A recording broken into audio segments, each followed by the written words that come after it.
Imani kubwa ya dunia iko kwa bilionea namba 3 kwa utajiri duniani, Elon Musk, mjasiriamali ambaye ni mwanzilishi wa makampuni makubwa ya teknolojia kama vile PayPal, SolarCity, kampuni ya magari ya umeme ya Tesla ambayo magari yake yanajiendesha yenyewe bila ya kuwa na dereva, na kampuni ya rocket za anga iitwayo SpaceX.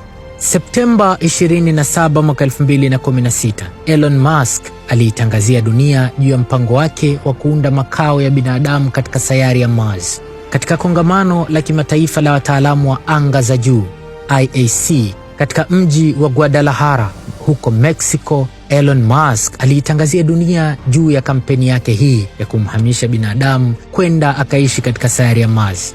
Mpango wake unajumuisha mfumo wa usafiri ambao utaweza kusafirisha watu 100 hadi kwenda katika sayari ya Mars. Kwa sasa safari ya kwenda Mars kwa mpango wa Elon Musk inakadiriwa inaweza kuchukua siku 80, yaani miezi 2 na siku 20 hivi. Lakini kama mipango yake ikiboreka zaidi, baadaye wanasema safari hiyo itakuwa fupi zaidi na inatarajiwa kuwa inachukua siku 30 tu.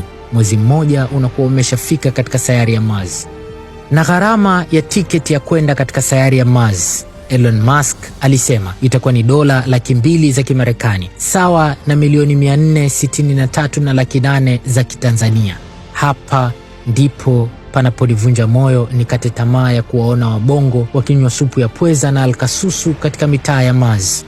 Lakini pia Elon Musk aligusia juu ya mpango wa kuunda koloni la watu milioni 1 ambao wataweza kujitosheleza kimaisha katika sayari hiyo. Kwa hivyo Elon Musk yeye ana uhakika wa kupeleka binadamu milioni 1 kwenye sayari hiyo.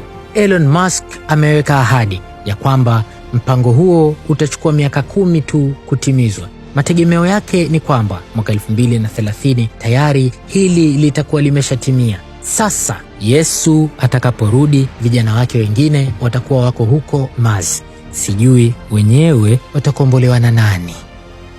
Chini ya mpango wa SpaceX,